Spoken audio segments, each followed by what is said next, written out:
when nothing truly mattered and we hadn't had a clue. We fell in to play the game, nothing would ever be the same. There were times when there was laughter, there were times when there was joy, but they took it all away for the pleasure in our pain.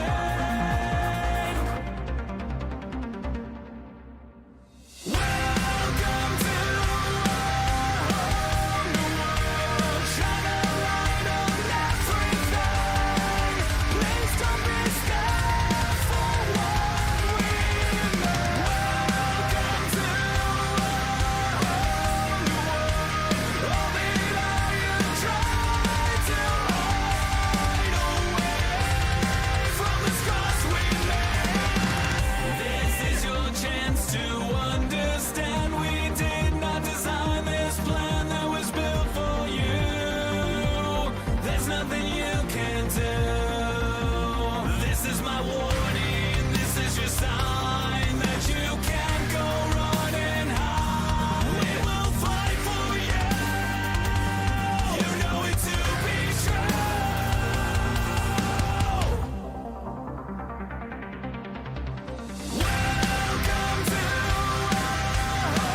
Welcome everyone back to Nerd TV for another Global Sim Racing Truck Series event here from the simulated Watkins Glen Raceway, where we're going 72 laps in trucks. So expect a lot of looseness, a lot of fun as far as watching the drivers handle their trucks around this big road course here. But 73 degrees, 83% humidity, overcast, 13-mile-an-hour winds, which 13-mile-an-hour winds going uphill and a left and a right hander at Watkins Glen could be troublesome. Speaking of that, it's the right turns question mark 72. That is your official race title here this evening. My name is Jeremy Stanley, aka Jay Swifty, and of course to my right side, pressing the buttons, talking with me tonight. And what's up, Dustin? How you doing? Ready to watch these trucks try to take battle to the track that is known as Watkins Glen Raceway. Yeah, right turns. So something we have not seen these drivers do before. They got to not only turn left but turn right, and different elevations in this track. This is probably, you know me, Jeremy. This is probably by far one of my favorite road courses to run. I love this facility. Always fun racing here. But in practice, seen a lot of loose trucks, especially through those big that big S curve right after turn one. So what would be turn 2, 3, and 4? That elevation change, man, is playing hell for a lot of drivers. Seen a lot of people get loose through there. Of course, the bus stop, a lot of drivers getting loose there, popping the curbing that's there. So it's going to be interesting to see how these trucks can do it. But 72 laps, Jeremy, this is a long race for these guys. Word in the drivers' meetings was probably a lot of very sore wrists by the time that they were done with this one here. So not something that they're quite accustomed to, but should be a good show either way. Physically abused, mentally abused. I say mentally because I've done two of the official fixed races here at Watkins Glen this week in the trucks, which if you're asking why are they running Watkins Glen, because the officials are doing it. And so they're just kind of following that schedule. And so I've done two of those races, and turn one, of course, we know it's tricky. It's a 90-degree right-hander. But the downshifting on these trucks, if you don't hit the revs right, you get that massive wheel hop.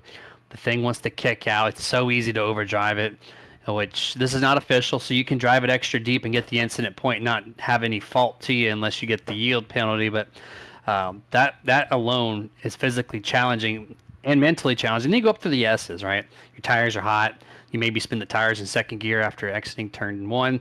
Then you go uphill in 3 and 4, and then there's just consistent tire spin. So there's throttle control all the way up the hill until you get to the bus stop section or inner loop, whatever you want to call it.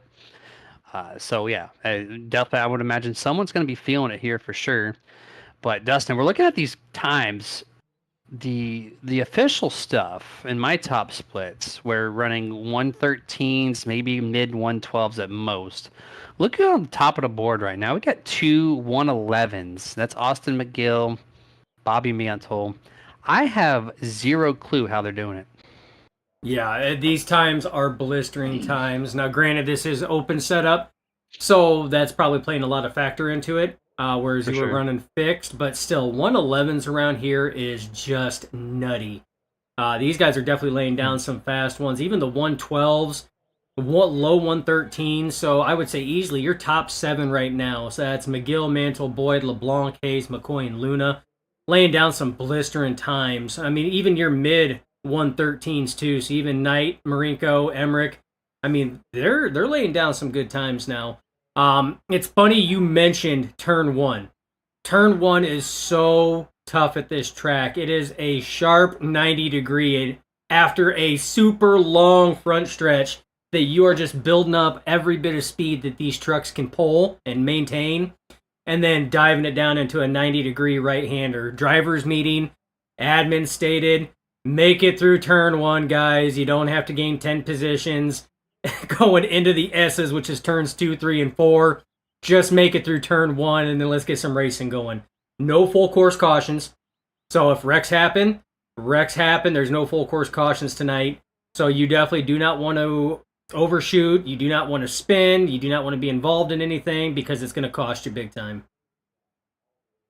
Bowling for soup is what my fun term is for that. You head off into turn number one, someone wants to overdrive somebody else, and all of a sudden you're knocking down some bowling pins going downhill.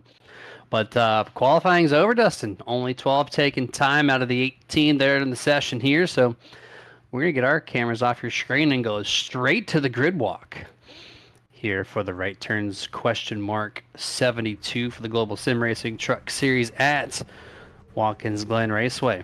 And as soon as you get your drone camera angled right, we will get it going here, waiting for Austin McGill and a couple others on the inside lane to file in. But here's the rundown here. Austin McGill, Bobby Mantle. It's going to be P1 and 2. Row 2, you'll find Nick Boyd in 3rd and Justin LeBlanc in 4th. Row 3, you'll find Stephen Hayes in 5th, JJ McCoy in 6th. Row 4 will be EJ Luna and Stephen Knight in 8th. Row 5 will find Brody Marinko in 9th, Anthony Emmerich in 10th. 11th place in row 6 is John Howard. 12th place, Danny White. Row 7 and 13th will be Joshua Slade. 14th place, Clayton White. Row 8, 15th, you'll find John DeMatteo, and 16th, Bradley Miner. And then the last row, row 9, you're going to find Abram Ghostin and Ron Harrington. He said 18 entries. You're looking at one truck right now on your screen. I don't usually do this picking out, but this truck on the right-hand side, that lime. John DeMatteo, what are you doing with the white numbers on a lime-colored truck, dude? In your name, what are you doing to us up here in the booth, man? Oh, he is just trying to make it even more difficult for us in that Philip Morris International truck, but yeah, smaller field tonight, Jeremy. To be expected. Road course racing is an acquired taste for a lot of drivers. You see a lot of drivers, they do not show up for the road courses because of that. It's either a comfort thing. It takes a lot. It takes a different style when running at these road courses. Because a lot of things change. If you look, our starting grid is flip flop. Normally, your first place is starting in the left side, but is now on the right side because of the way that this track is angled. And your fuel can, your fuel intake is actually on the opposite side as well. So, or at least it's supposed to be. That's how they normally play it here. These ones here still showing on the left side. But, a lot of things change here. And when it comes to it, Jeremy, it takes a lot of practice to get comfortable in order to run these road courses. This one here is probably the easier of the two. If you put this one in Sonoma side by side, Watkins Glen's probably the easier of the two to run. So if drivers are not showing up for Watkins Glen, chances are they probably won't show up for a Sonoma race either.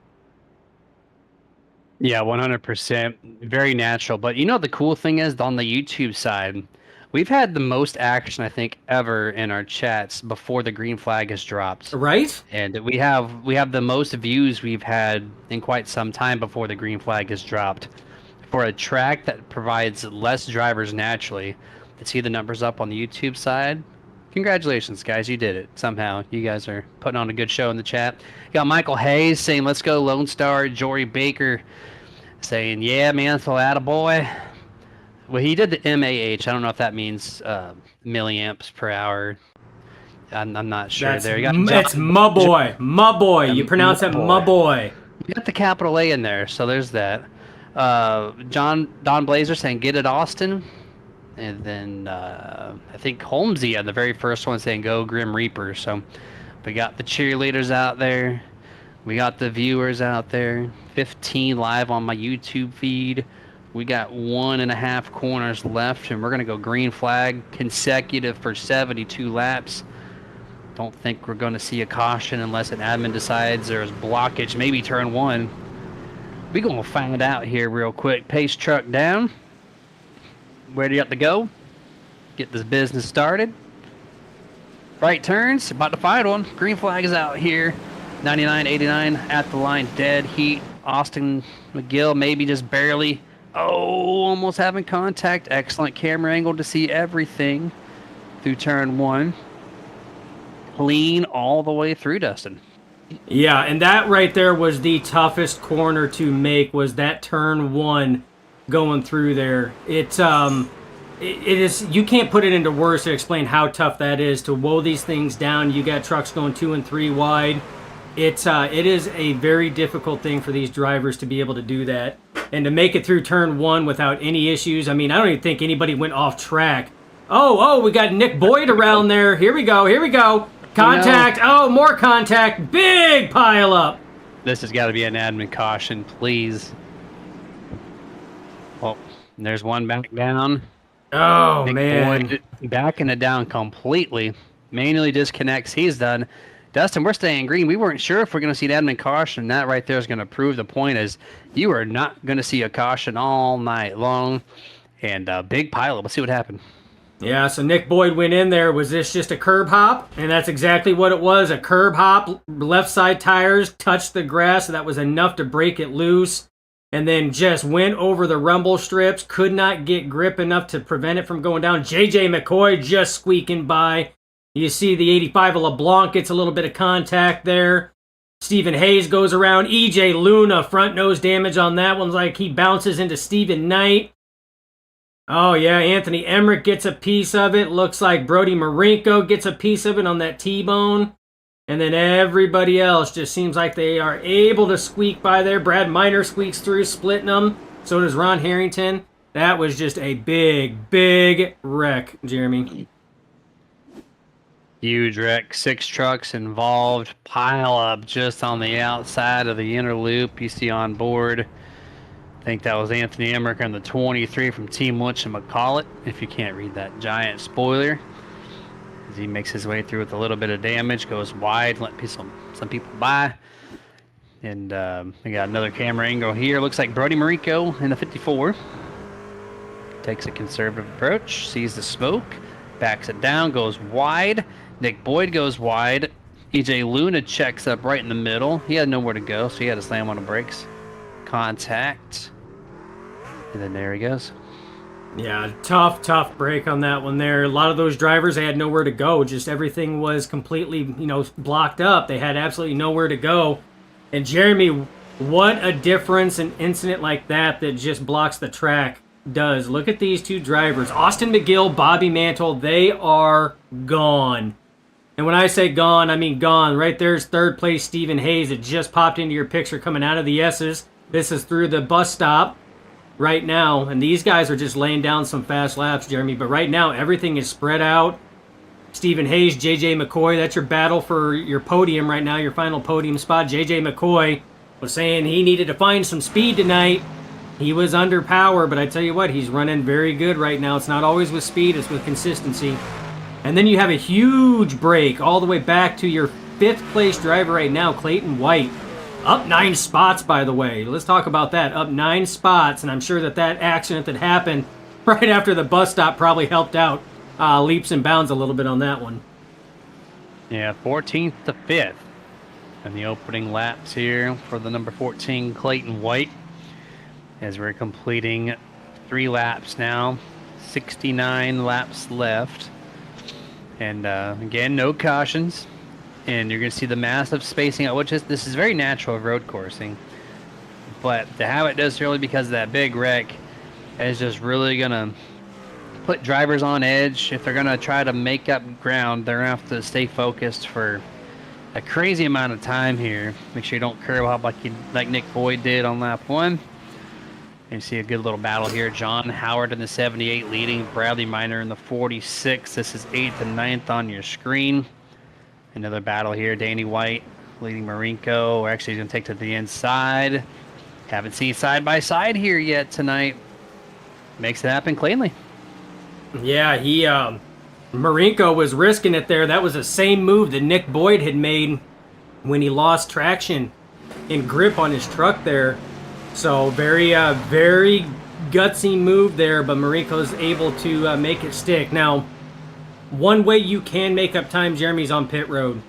A lot of times you can get on and off pit road a lot faster. Pit window for these trucks tonight is going to be right around that 30-lap mark. These trucks will be able to pull 30 laps.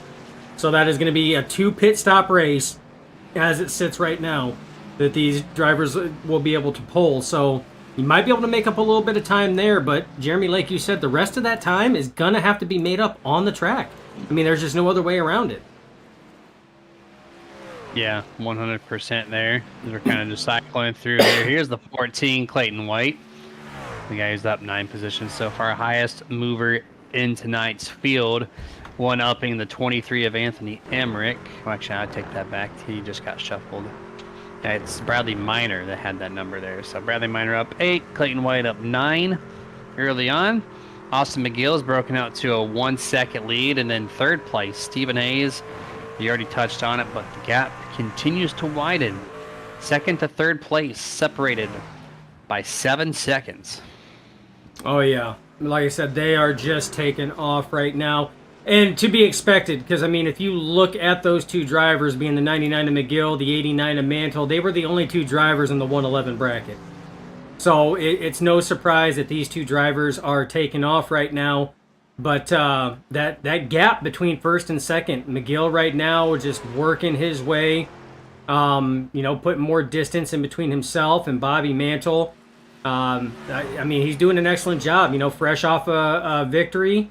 So he's got all the momentum, Jeremy. And you and I, we've touched base on this before in broadcast, in the past, quite often, that momentum is everything. If you go into a race with momentum, it seems like things just click, and they just keep clicking. So as long as drivers can maintain momentum, and Austin McGill's got the momentum right now coming into this race, and he even talked about Watkins Glen was one of his stronger tracks, so it's no surprise we see that 99 out front right now. Yeah, not a surprise here. Continuing just to beat Bobby Mantle every single lap. Bobby did hold the best lap over Austin in practice, but that was only by 1/10. Not much there. When they come to the race session, clearly every single lap, I'm seeing at least a plus 0.1 to the column of the 99.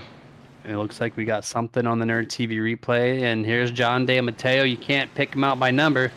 We can pick him out by color. And that is common.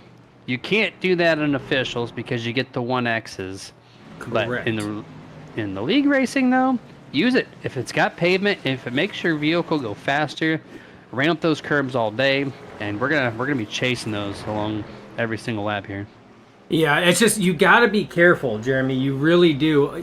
Going off where De Matteo went off there, that truck, I mean, you can maintain speed. Why they do that is because they don't cut speed off. They don't scrub the speed. But there's a lot of times those trucks, they do not like it out there on that apron, so to speak, that paved area there where you just see JJ McCoy going out there.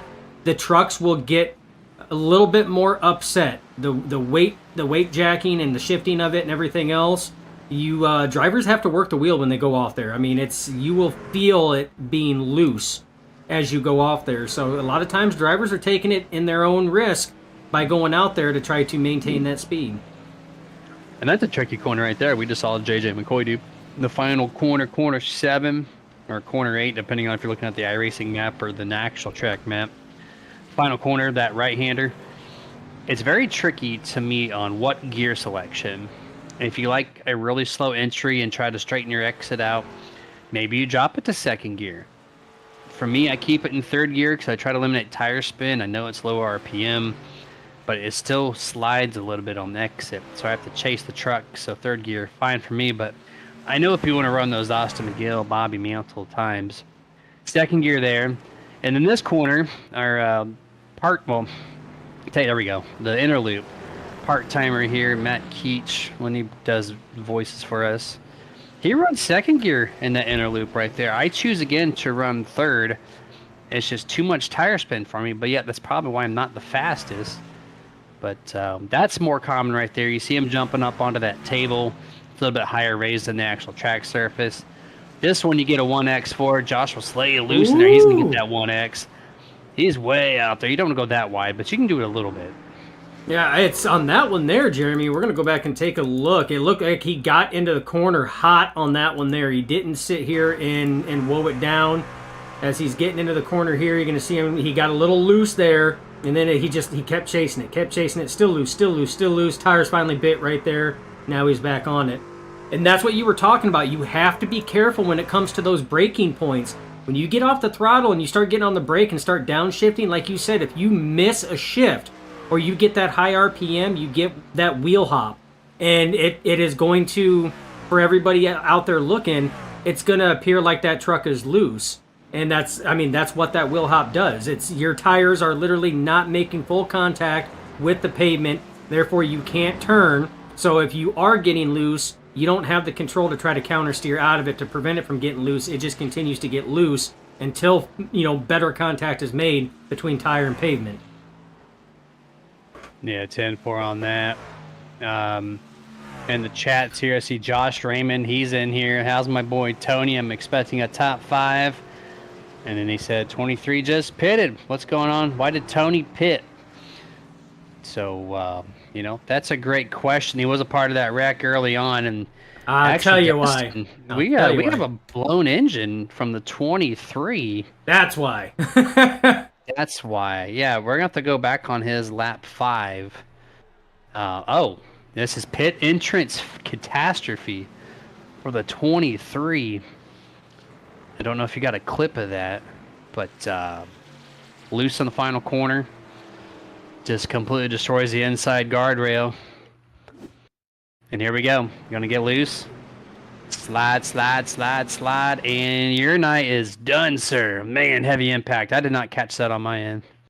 No, and that's because the software on our side registered that as a pit road entry. So it didn't say anything about an accident, just said entered pit road. Oh, he entered pit road all right, not how he wanted Sure to, did. though. So his night's done. We've seen Steven Knight. He's backed out of the session, so it's going to be 3 DNFs already here in the first 11 laps registered for the turn right question mark 72. And yeah, Josh, no is the response to that. And I hate to see it too, man. Oh, and we got more action here on the replay. Yeah, what do we got? Slade, because there was a lot of distance there, man. He is fighting loose. That wasn't a replay. That was an actual... Just happened, right? Yeah. Okay, so that's twice now. Basically back-to-back laps. The 12 is... Back-to-back on that one there, so... All right, well, Joshua Slade, he needs to tweak the brake bias on that thing. It's just stepping out on him when he presses the brake pedal, so you need to move that weight a little bit forward. Maybe secure that corner next time around. Focus now. Here's 54, 46, Bradley Minor. And he's up 9 spots. He matched Clayton White. He's 16th to 7th. And look, see Mariko maybe taking a look to the inside. That was a fake because he is Austin Dillon distance away from Joey Logano in front of him. My man. You worked it in there somewhere. At a road course. I love it. Yeah, that's right. That's right. A little bit better here on the inside of the carousel. Elects to take a softer entry. Good run, actually. Yeah, I was surprised at 3 that. truck links. I was surprised because usually you see that truck that goes on that tabletop will usually maintain the distance or maybe get a little bit more because they're not scrubbing speed. But the angle that Marenko took through there, he actually gained 3 truck lengths on it. So that was an interesting corner to watch. Yeah, it's actually fun. You see the different lines and what's faster, what's not. Marenko, this part's weird. Why short your corner entry? Well, I guess if you're going to use all the brake. There we go. Whoa! Bradley Minor! Woo! Good save by the... Oh, wait, hold on. Now we good? I think we're good now. Tire spin up this hill now is going to be crucial to control. He goes wide. He can't really turn the thing. You feel like he's going to slide around. Once you get the 4th gear here, you should be safe for the most part. Yeah, that was a good save there from Bradley Minor. Oh, definitely was. Definitely a good save on that one there. Could have been a whole lot worse. He could have ended up like Anthony Emmerich on that one there. So it's what happened is going into this corner here, Marenko's going to take that inside line. So he's going to come up here. He's got to brake differently plus turn more. And the second he got on the throttle, those wheels just broke loose. So excellent job saving it there. A little bit more wheel spin like what we seen to gather it back up. And then he takes off. So good save there by the 46. Yeah, there's 3 things that make that corner tricky that you put together. It's turning sharp while pressing the gas pedal, which typically cars that have 500 plus horsepower don't like that. And then you have the elevation change. You're still driving downhill. So those three combined, it's so easy to break the tires loose. Here's EJ Luna, right side beat up from that lap 1 wreck with Nick Boyd. He's got, looks like one truck, maybe Danny White behind him there in the 64. Yeah, that's him right behind him. Spaced out all over the place. And yeah, there's the tricky corner. Now, this part is kind of interesting. This turn 2 and 3. People enter it so weirdly different. You would think you would just hug the inside, but sometimes that's not the key to do it. You get right up against this guardrail wall sometimes if you're trying to maximize the speed onto the full throttle section right here. DRS zone for the F1 drivers. Hit off from the braking here. Again, 2 or 3. It's up to you. A little wide here in the bus stop section for the 24, but you want to hug the inside here right up against that yellow line. Maximize your speed through this corner, which 24 cannot do it this time. Gets up a little bit on the flat. Oh, no. Oh, De Matteo. Matteo, live action all over the place. Crumpled the front, crumpled the rear. Don't stay in the middle of the track. Looks like he's going to be able to... No. Okay, pick a lane. Ron Harrington figured it out. Yeah, and like I said, that carousel corner is a tough one too, Jeremy. It doesn't look like it is, but I mean, it really is. I know some drivers will take it in second. I know you take it in third to minimize that wheel spin. But I mean, it's very tight at the start when you get into it, and you have to wait for those front tires to grip. And you'll know when they grip because that front nose will start turning down. And the second it does, that's when you roll on the throttle. But it's kind of very reminiscent of turn 1. It's a heavier turn down, plus you're rolling on the throttle again, so it increases the chance of wheel spin coming off that corner. That's exactly what we've seen happen to De Matteo there coming out of the carousel. It's back-to-back weeks, or we've caught a wreck happen in live time. Don't know if that's a good thing or a bad thing, but... We're just getting better at what we do, Jeremy. There we go. That's the response we're looking for. I'm going to go back to the John De Matteo. Ron Harrington was getting pressured.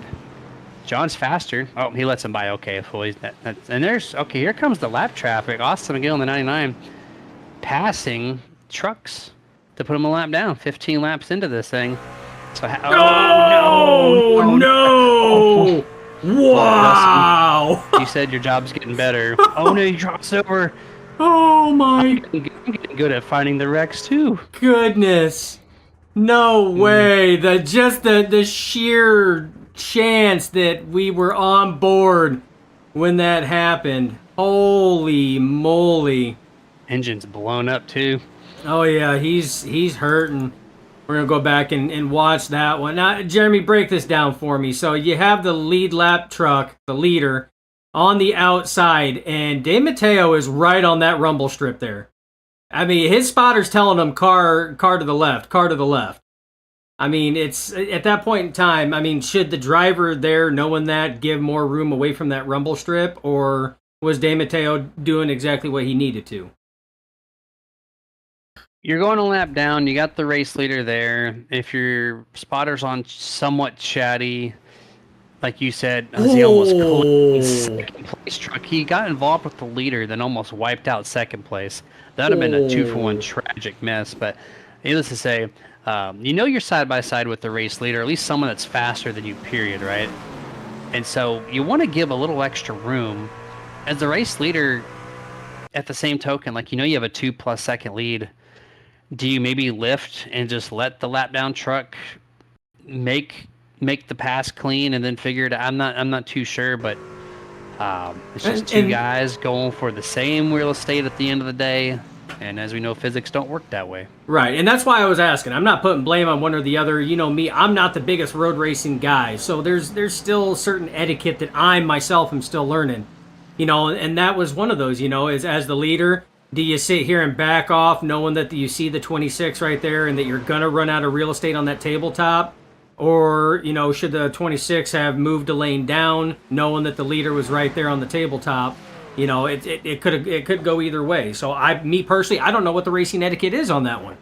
We're all learning at the same time. So, and I am not the biggest road course guy, not the one to tell you if somebody did the proper call or did the proper move or not. So here's the other thing too. We're going to stir this up a little bit. Michael Hayes saying that was definitely John DeMatteo at fault, from what I'm seeing. Here's my other third-party take, because you know me, I love devil's advocate. That tabletop is not an official part of the racing line. It is between the curbing. So in that case, Austin McGill would be at fault for being outside of the racing surface, trying to merge back in like you would be at Daytona, trying to merge back from the apron onto the track.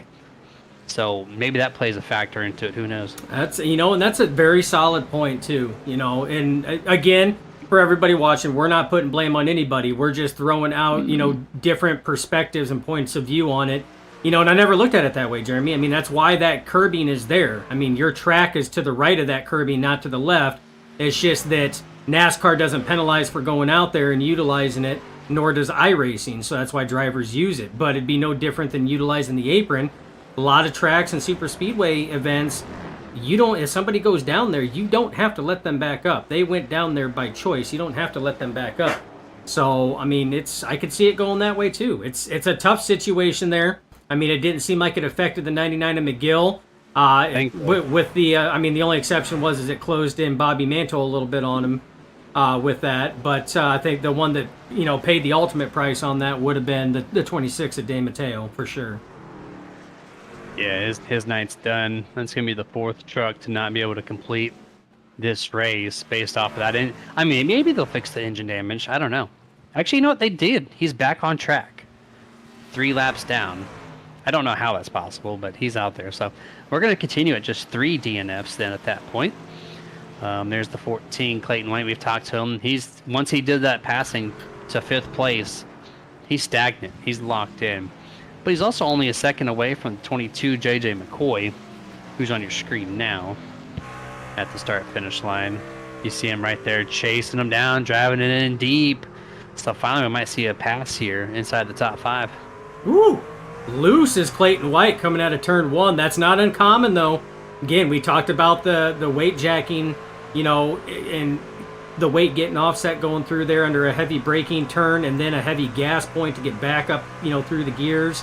So not uncommon, but look at what that just little slip, and it wasn't very much. Look at the distance that was lost to the 22 by Clayton White as he's trying to regain it back up. Look at that, man. He closes up. He's definitely a lot faster through that bus stop section than that of J.J. McCoy right now. But McCoy, he's running consistent. He's running his line, running consistent, and that's what's holding him right now in 4th place. A very solid 4th place. Yeah, they're both in the top 5. They have 3 seconds back before they find the 6th place truck. Joshua Slade in the 12. So they got that ground. So if the 22 just wants to let Clayton White go by, it's not going to hurt him. He'll still be in the top 5. I know McCoy's trying to get a good finish after coming back after his little break, and looks like we have something with the 64 here. Yeah, it looks like he went into turn 1. Turn 1 was not his friend as he dirt slides it and brings it to a stop. No contact. Could have been a whole lot worse, but has to back it up. He loses a lot of time. But Jeremy, he's got a truck that's fully intact, no damage. So could have been a whole lot worse. Good bit of driving to prevent that from being much bigger. Before you enter the corner, I could see the speed rate heading off into that corner was going to be too much to carry. What a job to slide through there, though. That was, if he would have drove off straight, that would have been just a super impressive drift all the way through turn 1. Ramps the curbing, still keeps it straight. But back to the focus, which is 4th and 5th place. Positions under attack. Clayton White still on the hunt. 2 truck links, now 1. Bobby Mantle giving up 2nd place, Dustin. You said the window was 30.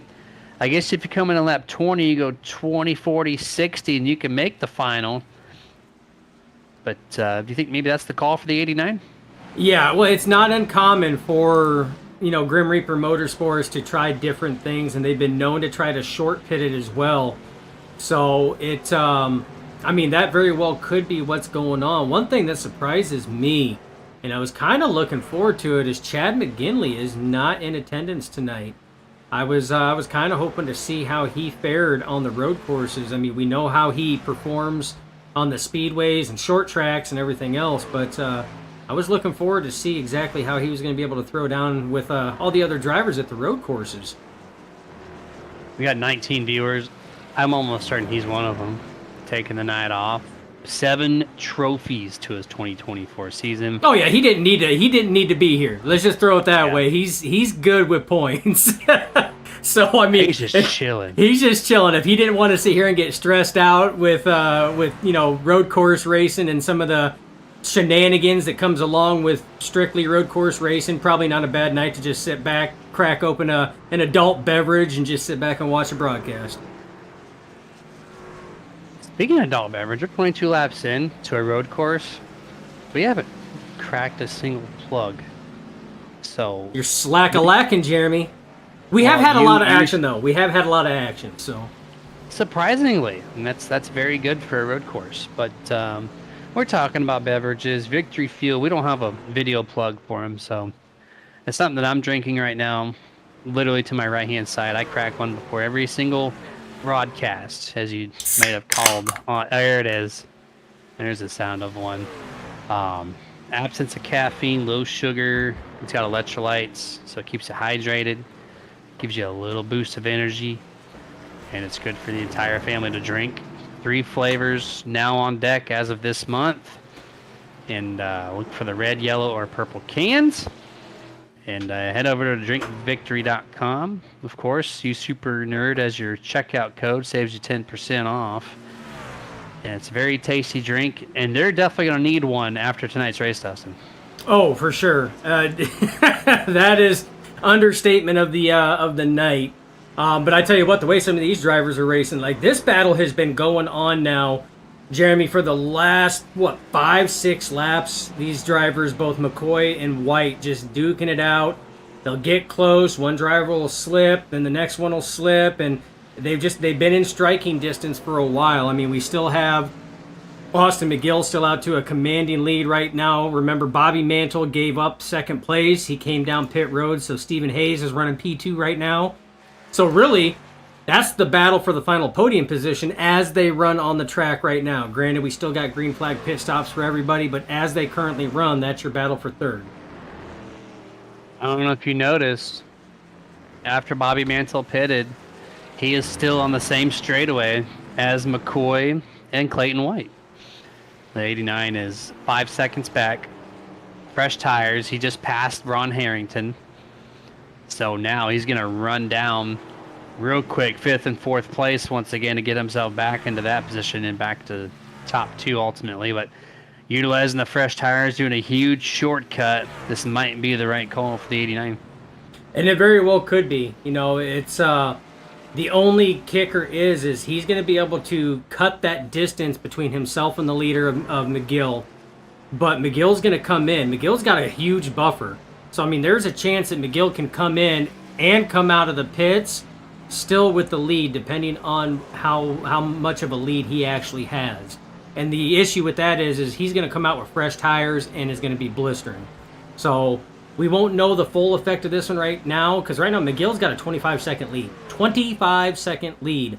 That's enough time for him to get down pit road and back out, and he'll still maintain that pit lead. So, or race lead rather. So we'll just have to see how things go and how this works out with that short pit. Justin LeBlanc coming down pit road this time. Looking at the lap times right now. Actually, we're going to start seeing lap traffic every lap, but 0.3 of a second faster than 99 was over fresh tires of the 89 Bobby Mantle. So that's something maybe to look out for. There's 99 of Mantle there. He's got John Howard behind him. Huge amount of track opening up. There's 13, Stephen Hayes. He's going to find pit road here on lap 25. By himself, it looks like this time around. McCoy. There's Clayton White still trying to somehow get to him, but Joshua Slade is caught. These two guys up here. Look at him. He's only about 3 or 4 truck lengths away. Yeah, he's coming in a hurry as well. He has really picked up the pace. as it sits right now, Jeremy. And if he keeps going, he's going to be battling Clayton White here by the bus stop. Yeah, we're about to find out here. Great run up the hill. 2 truck lengths separate. 14-12. Get to that bus stop and relaxes that. Does a great second kink. Jumps over the final one. Keeps about 3. Hugs the yellow line, which is the best way to do it. Now this is where the time is gained or lost here. This is one of the good exit points of the track. Keeps it within 2. 89 Bobby Mantle coming a little closer as well. Yeah, I was about to say, look who's coming. Oh, side by side.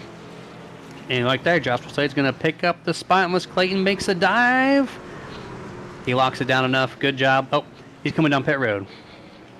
Yeah, so that's going to be that battle now that Slade just passed and locked in 3rd place. Bobby Mantle's coming.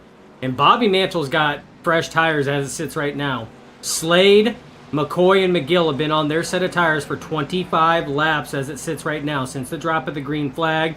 Bobby Mantle now is coming in, and he has just come off of a pit stop. So, Jeremy, he only has 5 laps on that set of tires right now. Lap traffic is going to play a problem on this one here.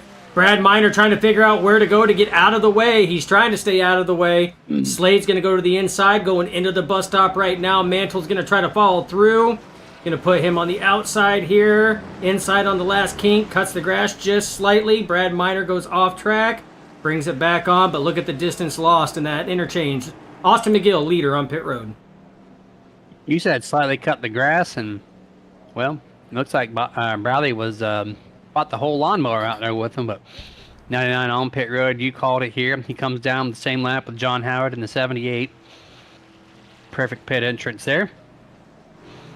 And we're going to see the time difference now.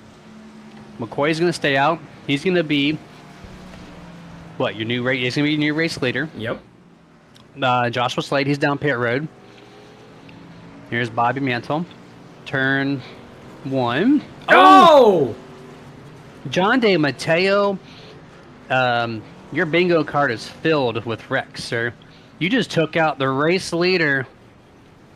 Wow. I couldn't tell if he had engine damage or not. Oh, no. Oh, he still hits him. Oh, man. Oh, we've got beef, Jeremy. We've got beef. We need the graphic right now. We're going to see what happens. Oh, that was... I'm going to call it, Jeremy. That was 110% intentional right there. 110%. Whoa. Okay, never mind. I know why. It's because of the backstretch wreck. The backstretch wreck. You can see De Matteo turn his wheel right there. That was 110% intentional. 110%. We have seen stuff like this happen before, Jeremy, and it never pans out. I understand frustration more than anything, but these drivers are better than that. De Matteo is better than that for sure. And that one right there was, I mean, that was just out of pure frustration. That's what that was. That is an unfortunate event. That's why I want to go back and search, because I seen who it involved, and I had a funny feeling. So we talked about that wreck for multiple laps. And, well, Austin McGill is back down pit road because of that damage. We talked about that for like two laps, right? And my devil's advocate call was probably the correct one of him being on the apron, essentially moving up, merging back onto the racing surface. So I think John saw it that way and said, hey, you just merged up the track and completely wiped me out. And yeah, that was just not a good call for Matteo to you saw him. He slowed down. Oh, Matteo's coming down pit road again. Let's not try to get too more spicy here, but yeah, it's just he clearly just wrecked him. He waited. He got off pit exit. He slowed the truck down. You saw the hesitation, and then you saw him yank it to the right. So clear as day. We got beef. We don't have the graphic yet, but that is a thing. It is coming. It is coming for situations just like this. Yeah, that is Jory Baker saying, yeah, very stupid. Money Mike Gaming, he comes in here. I'm not sure. It's the first time I've seen Money Mike in here, but saying, he said that was stupid. Park him for that. Yeah, that's Michael Hayes saying WTF. Yeah, it's when cups and get the guy off the track. Like it's just yeah. And you know what, guys? I am not disagreeing with that at all. When it's that blatant on that, it's just we've all been sim racing, Jeremy. You and I have been sim racing. I've been sim racing 25 years. This is my 25th anniversary year. I've been in frustrating situations and everything else, but to retaliate on track like that it's a way different level, you know, especially for something that we get on to have fun like that. And I get, trust me, we've all been wrecked, we've all been taken out, we've all been, you know, involved in situations that cost us a win or a good finish, but that's not the answer. That's definitely not the answer ever. no. I mean, it gives us good coverage to talk about up here, but outside of that, it's not good. It's just not. And that's 3 wrecks us, and we've basically caught on camera live. Yeah. So okay. Well, 99-26. They're back on track, exiting pit road the same time. Not want to. Hopefully, we don't see any more contact. But 99's faster. He's going to exit earlier, so that's going to be a no problem. So let's cycle back through to see what the field looks like. We're on lap 30 here, so approaching halfway in just about 6 or 7 laps. Bobby Mantle's taking the helm here. P1, 26 seconds ahead of Stephen Hayes in the 13. And it's actually all kind of mixed up here because, nope, there it goes. Joshua Slade, P3. JJ McCoy in 4th. Clayton White, 5th. Brody Marinko, last truck on the lead lap. 6th place, 1 minute, 10 seconds back of Mantle. About ready to go a lap down. Yeah, who's about ready. So he's going to only put the top 5 a lap down. Lots of craziness here, Dustin, but we need to take a break. We've been talking for 30 straight Watkins Glen laps, a lot of action going on. Didn't expect this much action, but I mean, I'm here for it. But here we are. We're going to take our first picture-in-picture. We'll be right back.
And back to full screen here. 33 laps so far currently being run. Getting really close to the halfway mark. Bobby Mantle leading by 27 seconds over the 13 Stephen Hayes as he gets around some lap traffic here. going to jump back to the traffic of the chats on YouTube. And a little, well, this is pretty crazy right now on the track right here through the bus stop. Little explainer for those who might not know what's going on here. I see the chats of, why not just park the 26? Clear as day, he got wrecked, right? Well, you're watching the race on Nerd TV, so you obviously get to see it. The admins are on a 2.5-mile road course, maybe halfway around the track. They turn off driver chat to make it as realistic as possible, so drivers cannot chat with one another. And so Austin McGill, John DeMatteo, those are both not admins. They don't have admins on their racing team. Drivers cannot communicate to each other. So there's actually no physical way to conversate with an admin. And so they're going to review it after tonight's over. And they're going to see it, and then they're going to penalize. That's how that'll play. So there's no real-time picking out what happened there. So that's just something I wanted to touch up on that. But either way, we're back to clean racing, though, Dustin. Yeah, absolutely. And like I said, I mean, we had some good battle in there. We seen Bobby Mantle was battling with Brody Marinko there. Marinko trying to get his lap back. We've been watching this battle here now for the last couple laps. This is between Joshua Slade, JJ McCoy, as they dive it off into turn one. Man, look at McCoy. He takes a little bit of a higher approach and angle through that corner. Did a lot better in and through the center, but Slade definitely got off the corner a lot better. But these two drivers have been duking it out for that final podium position. Yeah, they've been around each other for quite some time now, probably 10 laps in total. So about a third of the race, maybe a fourth now almost at this point. And see the gap there. Clayton White, after the pit stops, kind of cycled a little bit further back of the 22. He's been putting a lot of pressure on him. Here comes Austin McGill trying to pass Marinko. Remember, this is to put, well, Marinko's already actually a lap down, so this will be the second lap he would go down. No, because McGill's not the leader. Remember? That's right. I mean, I was like had him locked in, ready for that. But yeah, you're right. 89 is the, so here's faster truck for sure. He's going to get around him eventually. 99, Austin McGill came out of this mess 2 laps down. So he's going to pass the 1 lap down truck, not for position. Clean bus stop there. But yeah, the action on the track is the 22 versus the 14 versus the 12. As the 12 and the 22 have really buttoned it up right now. Yeah, and like I said, they really have been all the way through, you know, doing this. And this is what's crazy, Jeremy, is because everybody's driving style is different here. There's different lines through different segments. Some drivers make it work. You know, other drivers make a different line work. We've seen that through the carousel. Coming out of the carousel, some take it wider, some take it much more shallow, and they gain. You know, and you can really see watching these drivers' lines, you know, where certain drivers excel. Right now, it looks like McCoy is definitely better through the bus stop than Slade. Slade definitely better through the carousel than JJ McCoy. So these, I mean, that's why it's been that back and forth right now.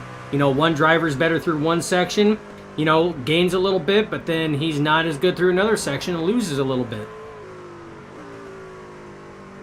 Very Watkins Glen-like, where you're just better in some corners, some you just completely garbage at. And you got something on the Nerd TV replay, 13. Oh, no. Oh, good save. Very good save. That's a good save. It is not at all. Engine's done on that one, I think.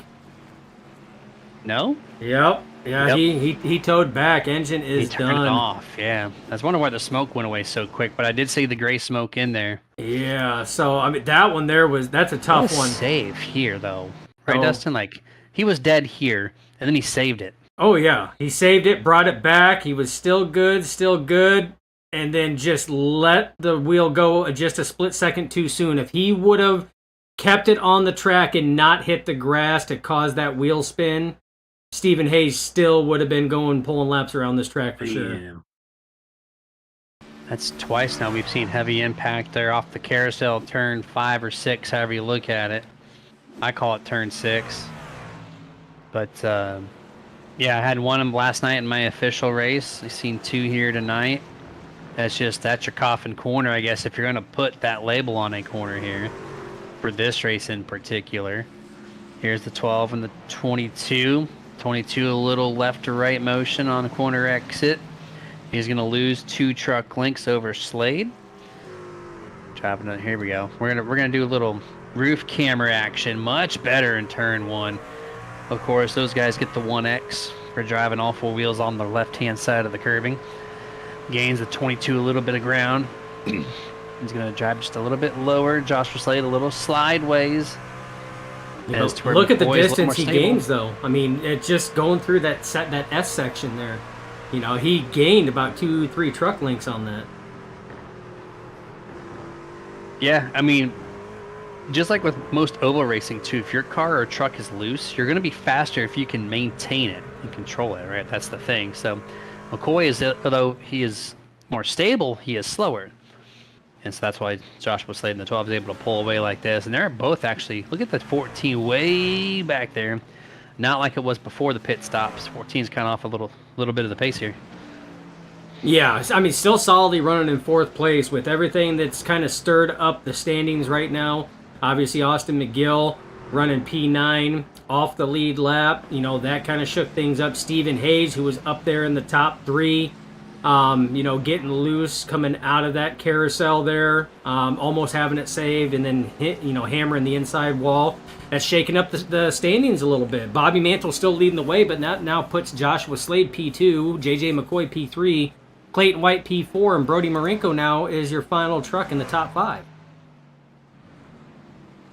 4 trucks on the lead lap. The last one, Clayton White, 43.2 seconds back, which the lap times here about 1:12, and they're 15 seconds away from 1 minute. So to put that in perspective, at the end of this race, we might have only 2 trucks, maybe 3 on the lead lap if they continue to go this way. But we've seen the leader be involved in a wreck.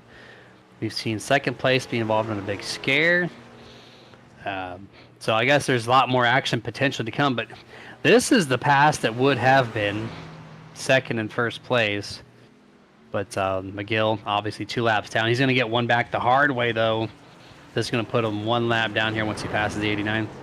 Yeah, and I don't see Mantle yet. I was about to say, I don't see Mantle battling him. He knows that he still has to go around the track completely one more time. So he gave that one up real easy, on that one. Got to laugh at Michael Hayes. He goes, "Dang it, Steve, come on," LOL. Talking about Stephen Hayes, his brother out there, who was running good. He was running solid, too. It's a tough break to see that 13 truck lose it there coming off of the carousel that way, because he'd been running up in the top 5 all race long, and once he broke the podium top 3, I don't think he ever left the top 3 until that moment right there. Yeah, absolutely. And then we're looking at turn 1 here. Actually, we're going to go back to the carousel. Turn 6. 22-12 still. The closest battle on track. 4th position. Just doing everything they can. 14 not really gaining much at all this past couple laps. There's John Howard. He's actually closing in on these 2 guys. 78 1 lap down. Doing a pretty good job overall here tonight. Very common to see drivers go 1 lap down. Don't expect everyone to be up nice and tight at a road course like this. 40 laps in. 22 is going to drive it in a little deeper. Able to turn the truck, though, at the same time, surprisingly. Look at that ground he gained. Only 1 truck length apart. But this is where Joshua's been so much better than McCoy up to this point. Yeah, McCoy doing a pretty decent job staying close to him, though. He stayed tucked right up to him there. He's pushing the truck a little bit more. You've seen it yaw out a little bit. Nips the grass. This is the closest he's been going into that bus stop in quite a few laps, Jeremy. So McCoy's starting to put the pressure on the 12 of Slade as we, start ticking laps down, working lap 41 or 72. For those keeping track, De Matteo is out of the race, by the way. Don't know by choice or anything else, but he is no longer on track.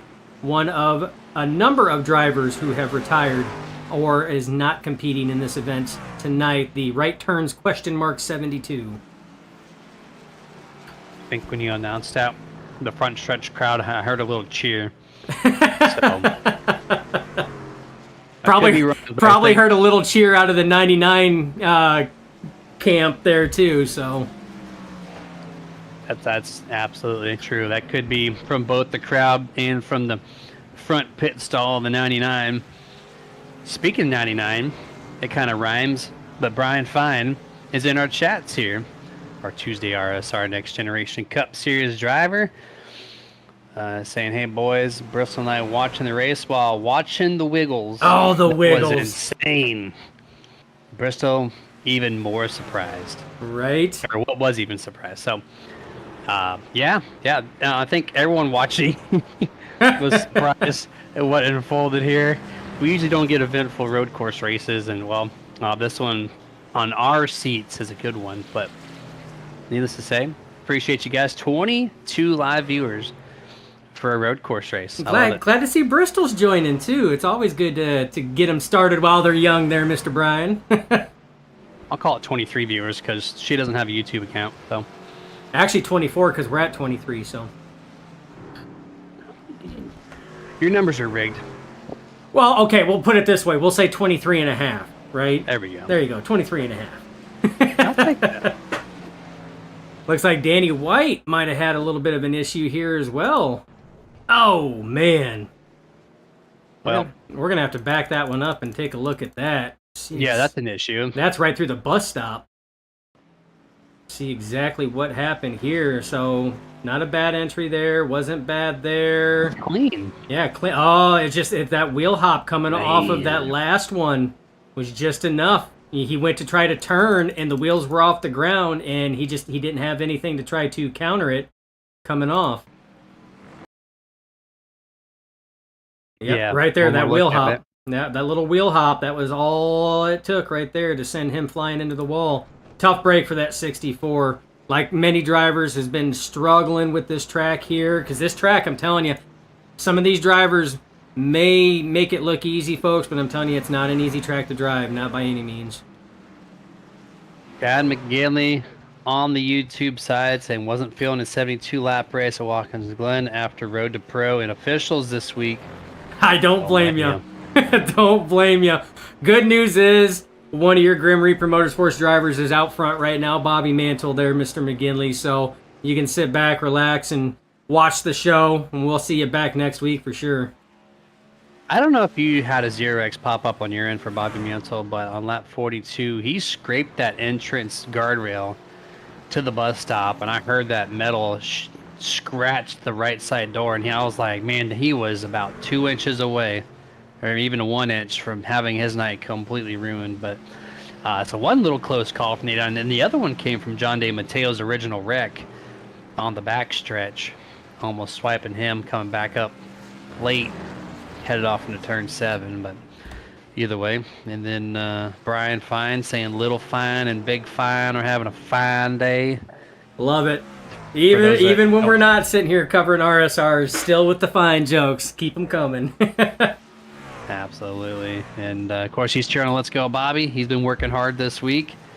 And well, the street sweepers have cleaned up one position in front of him, which puts him now P1, 42 seconds ahead of Joshua Slade.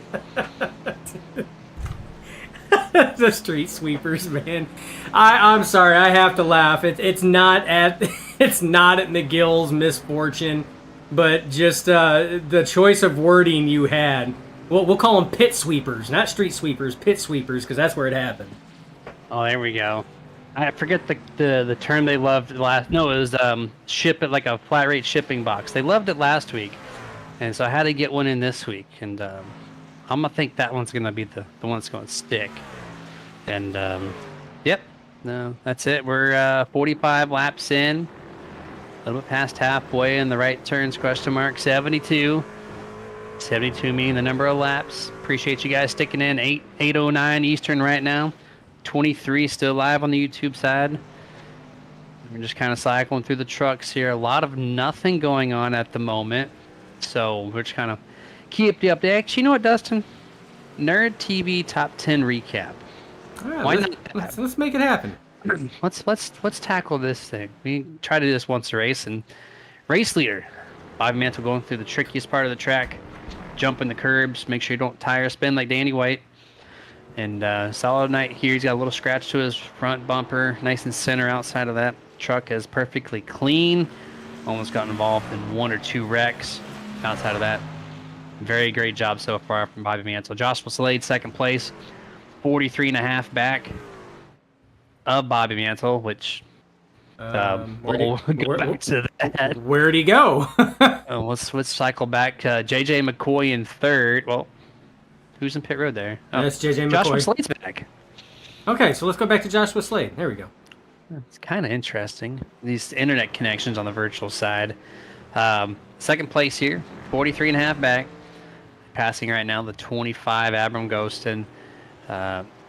He's had a good challenge between the 22 and the 14. Those guys, all three of them, have just been really cycling through, and they might continue to do this as the race strings on a little bit further, but nowhere near competition of that race leader 89 at the moment.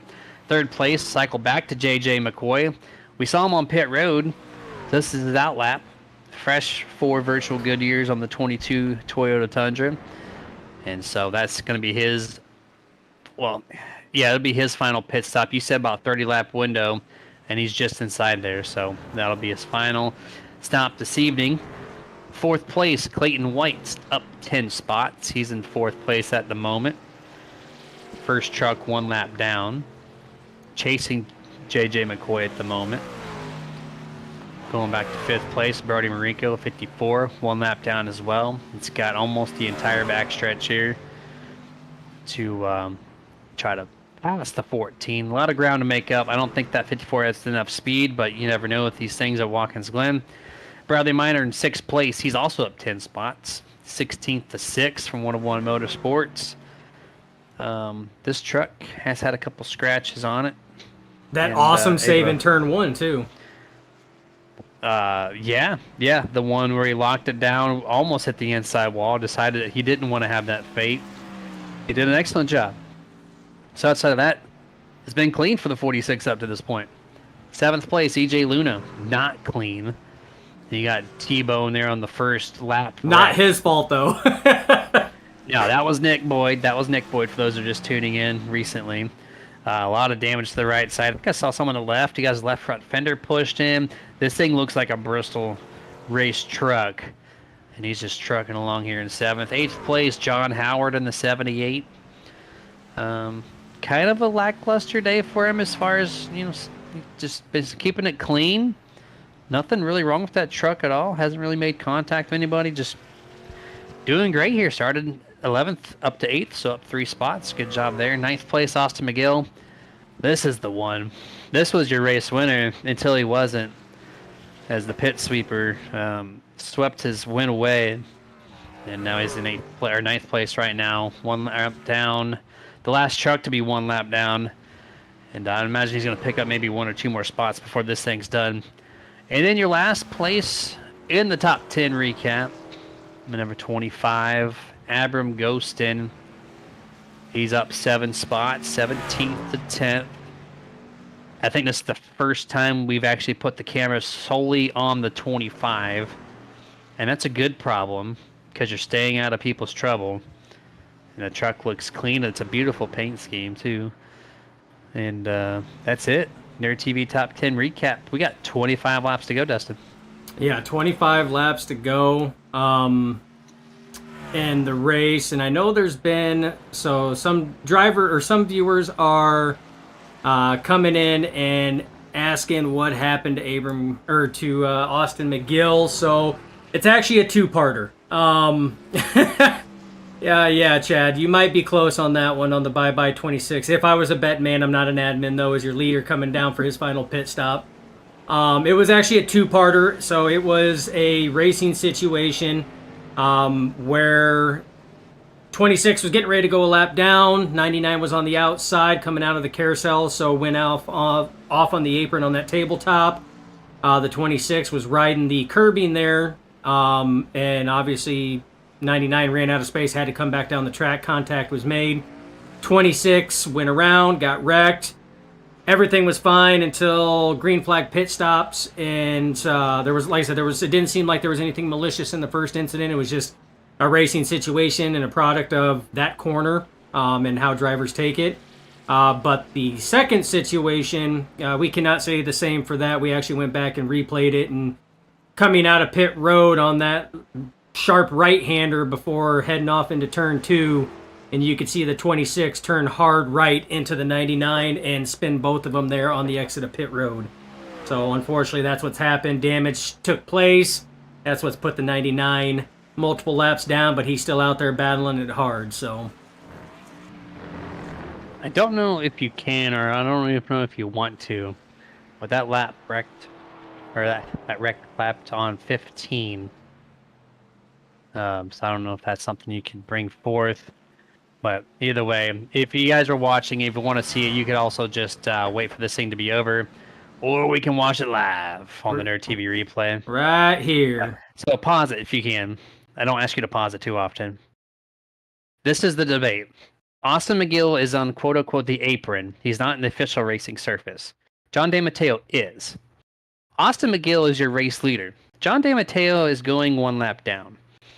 So do you yield to the race leader and let him by? Or since you're on the racing surface, do you let the leader decide, hey, I'm not on the track. Technically, I need to yield to the 26. That's been the huge debate up this whole entire time. And I could see it going both ways. I mean, I could see the argument both ways. Yeah, so we're going to play it here. And then he's going to merge. Not clear. Cody Neagles was not a part of this. And then there's the wreck. Big moment there. 26 up on the passenger side. Nice little 720. Almost 720. Almost took out Bobby Mantle. That's what I talked about earlier. We almost got cleaned out there. But that was what started it. And it took them several laps later to find each other on pit road. But what lap was that? That's. I think that was just a few laps sooner. I'll go back and verify real quick on our end. 20. Lap 26. 27. Lap 27 as they cross the line in turn 1. Let's see if you can bring that up here. This is the most talked piece conversation all night long. So we're gonna see Mateo exit. And he's gonna wait. He's gonna slow down and wait. And then he's gonna turn right. And then we're gonna wreck each other. And then they're gonna spin. And then Austin said, well, you know what? Oh, we're gonna wait. So he's gonna back up a little bit. And then he's gonna re-block pit exit. And so Austin just drove right through him. That's what it looks like, because he had plenty of time to get that thing straightened back out. Yeah, no. So that was a double whammy there. Yeah. But back to live. I think, Dustin, we're going to take our second and last picture-in-picture here so we can get our breaths for the last 20 laps. We'll be right back.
And 19 laps left in the right turns, question mark 72.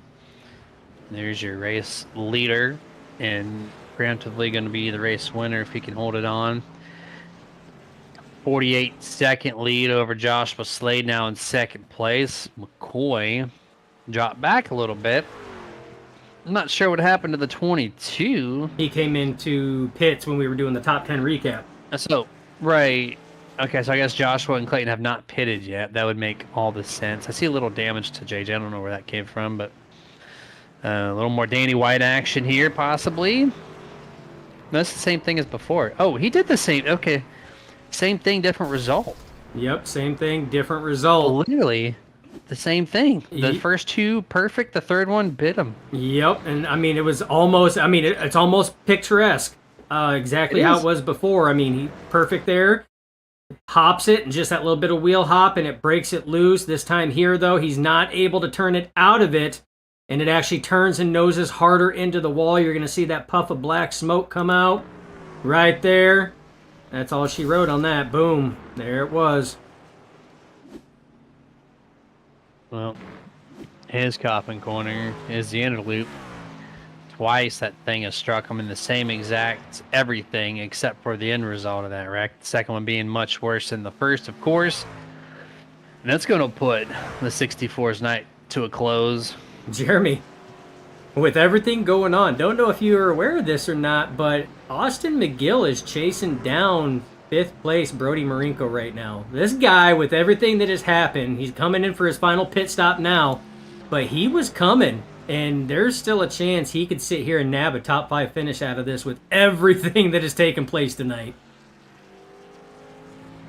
I mean, possibly, yeah. Kind of looking at the pit record. Brody Marinko pitted on 51, or sorry, 51, and McGill is down now.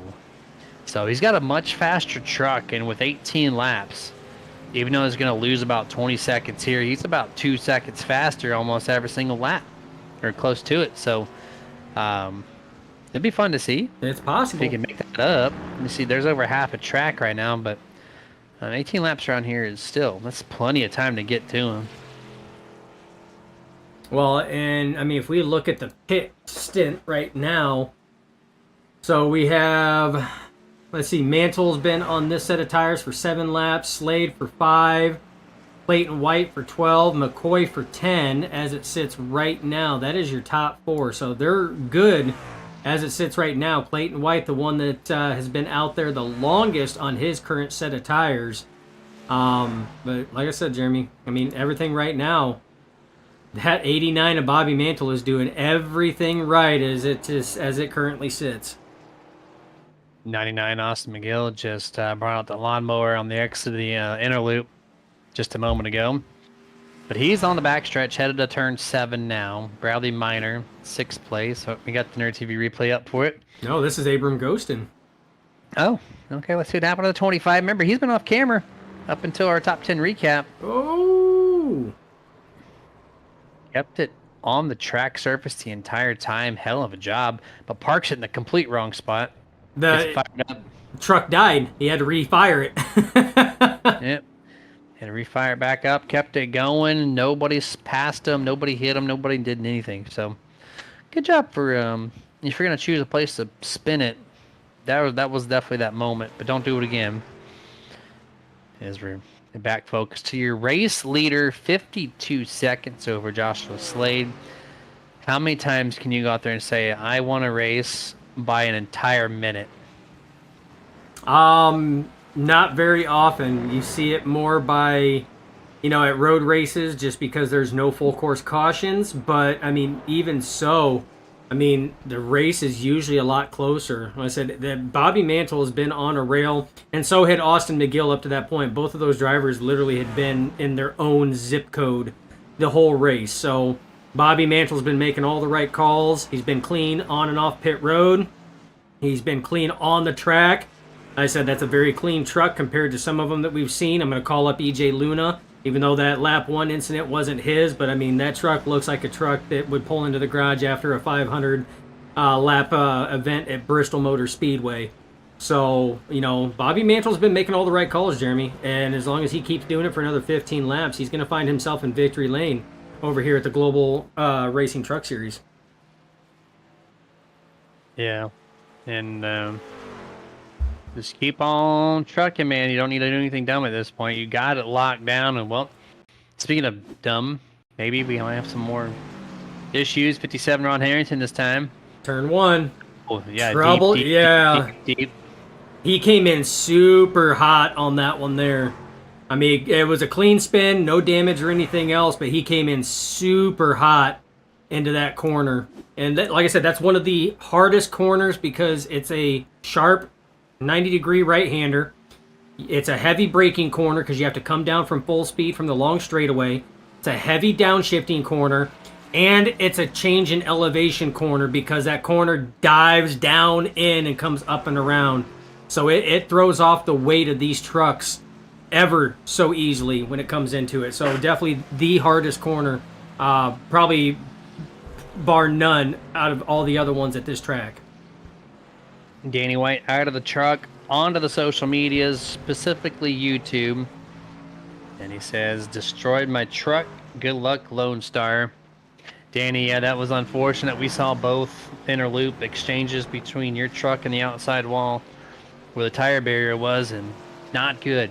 Not good. So sorry to see that and hear it, but we'll catch you next week. Maybe you'll stay tuned all the rest of this race. 13 and a half laps left to go. We're looking at 14 Clayton White right now. 56 seconds off your race leader. 2.5 now away from Joshua Slade. These two continuing to just trying to fight now for second and third place. Yeah, they've been duking it out. And just want to let you know, Lone Star is not all dead. It may look like it, but EJ Luna's still out there. He's on your screen. My case says Lone Star is all dead. But that truck has definitely seen way, way better days. As you got something else here, EJ Luna. Welcome to the Nerd TV replay. And, well, Danny White, here's your replay with a different paint scheme. EJ Luna's going to say, oh, I heard about you. I'm gonna recreate it. But he has to wait for traffic. That sucks on its loan. He waits for 3 trucks, gets it going. But, yeah, I guess just more and more, Dustin. That third curb seems to be very tricky here tonight. Yeah, and like I said, it's since that update. Remember, we had that massive update to these trucks, and these trucks now, you drivers across the board say you actually have to drive these trucks now. They're a lot closer to their real life counterparts than what they previously were. The model that we had prior was not a realistic model. So this one, you actually have to drive it a little bit more. You have to work the throttle, which also means that the weight balance gets upset a lot easier. And we're seeing that especially through the bus stop or the inner loop, like what some call it, and turn 1. Turn 1 is a huge one as well. So we're kind of seeing that come into play and exactly how big of a factor it is. Yeah, I mean, I did 2 officials, and I love ramping the curbs, and I didn't feel it, but it was a fixed setup. So I guess if you're tweaking stuff in the rear end, it gets more sensitive over that little 3D-like bump strips now. Curbings, turtles, whatever you want to call them. And trouble bumps. That's what some of these drivers are going to call them. Trouble bumps. Hey, we'll take it. That's a fun term there. You get in trouble if you try to drive on them. You get tire spin, you get upset trucks, just everything not good in particular, except for it tells you where the track surface limits are. So that's a bonus. Just don't tell it to some people. Like this guy who likes the shortcut turn 7 on the far right side of it. Here's the 14, Clayton White. He's catching He's him. within a second. Nah, he's real close, man. Yeah, I mean, we've got 12 laps to go. He keeps trucking the way that he is. He could possibly catch him. He has been slowly reeling in the 12 of Slade, lap after lap, and this could wind up because there's obviously not going to be any battle for that lead right now. He's out to a 55.6 second lead as it sits right now over that man further down the track there, Joshua Slade. So this right here could heat up if these drivers could get close to being a good battle for that P2 slot. I'll take a quick moment to shout out one of our Nerd TV partners. One that doesn't have a commercial. Dusty Pete's Gifts and Collectibles. They're based out of New York. They got a hobby shop like no other. Thousands of comic books, action figures, all your favorite collectible trading cards. And they support the virtual side here on iRacing, so they have some NASCAR diecasts as well to look over. So to up your nerddom, head yourself over to dustypete's.com. Promotion code SUPERNERD will save you 15% off your order of $20 or more online. Again, that's using promotion code SUPERNERD at dustypete's.com. And if you got a moment now or even after the race, feel free to at least look at the website. He'll appreciate just the views alone at Dusty Pete's. Absolutely. And yeah, Mike, the 85 of LeBlanc and the 24 Luna, they did get a tough break on that one there.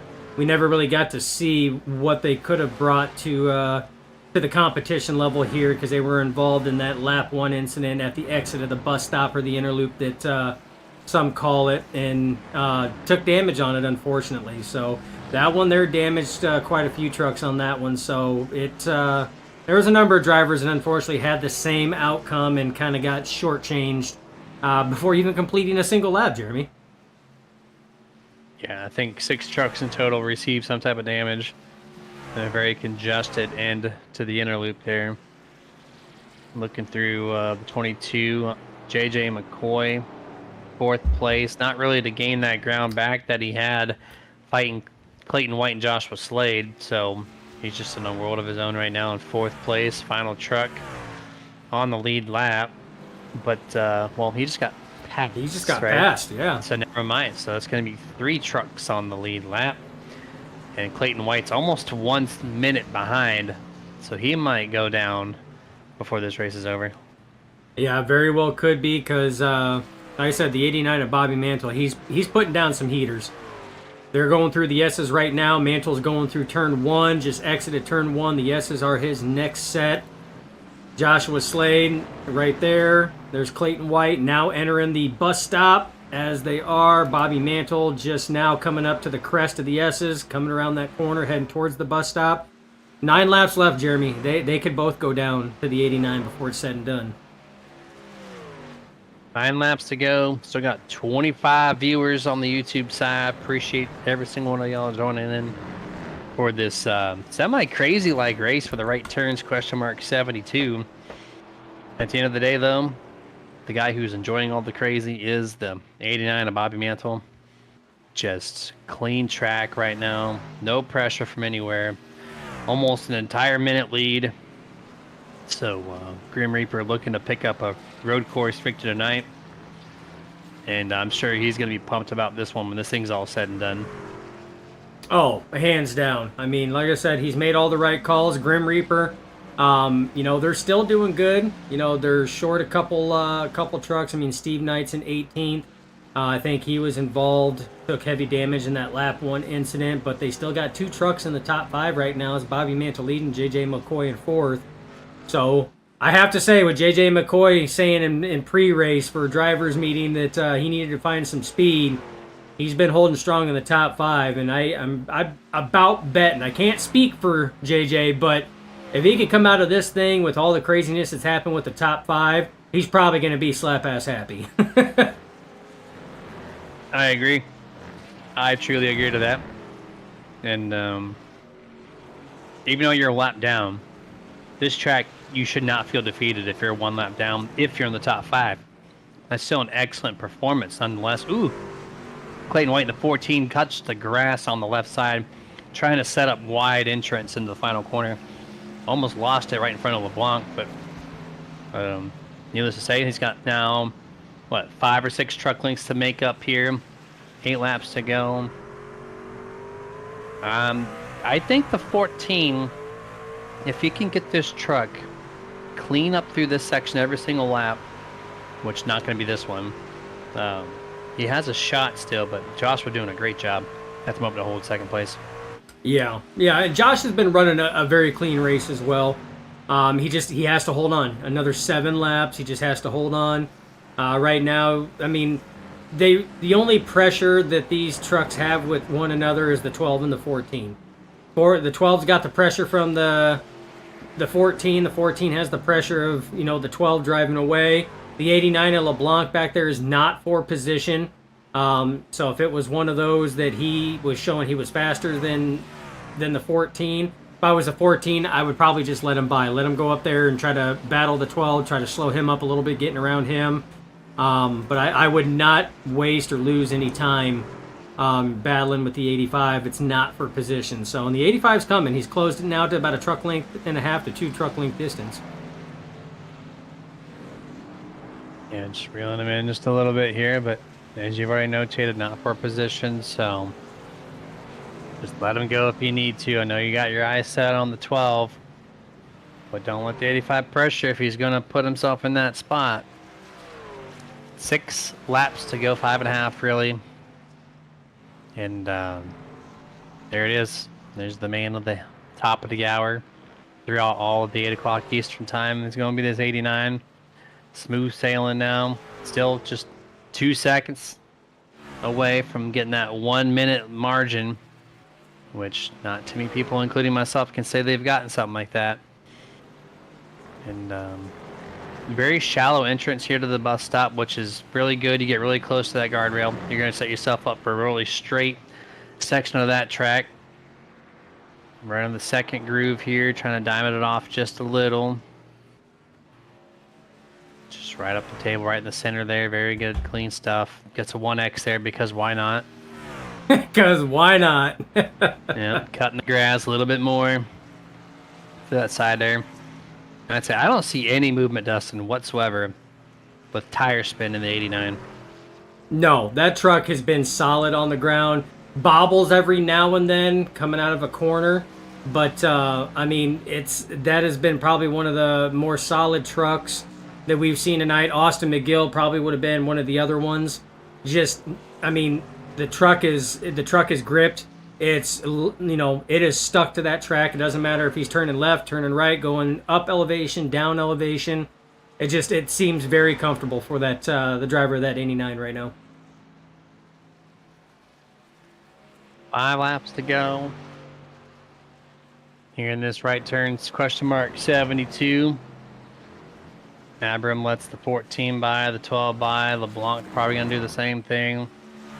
Headed off into turn 7. There's the gap. It's narrowed up a little bit here. Can he get to him? That's the only real question left in this race. Can the 14 pass the 12? Within 10 truck lengths at the line, 4 laps to go.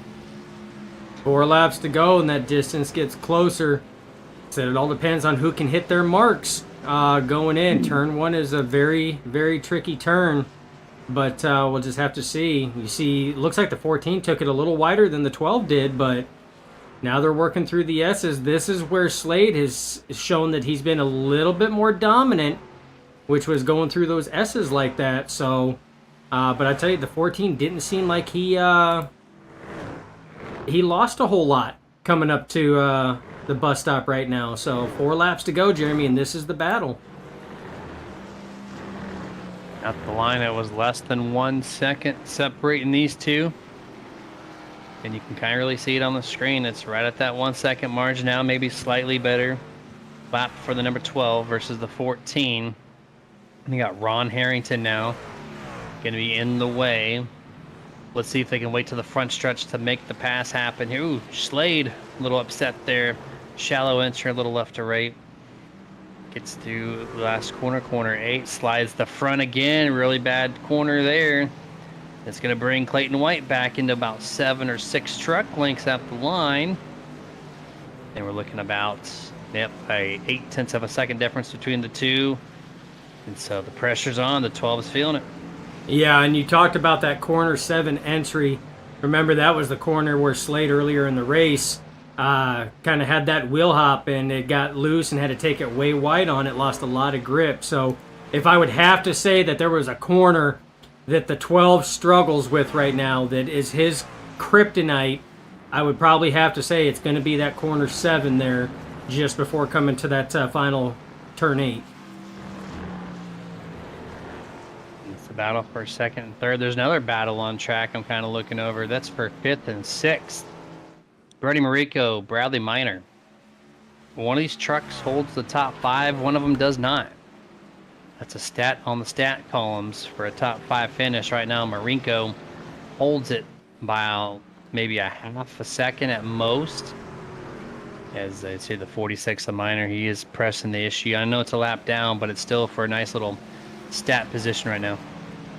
Yeah, and we call those the pivotal battle points. So obviously battles for your the 54 Marinko loose getting into turn 1. That's going to cost him some time.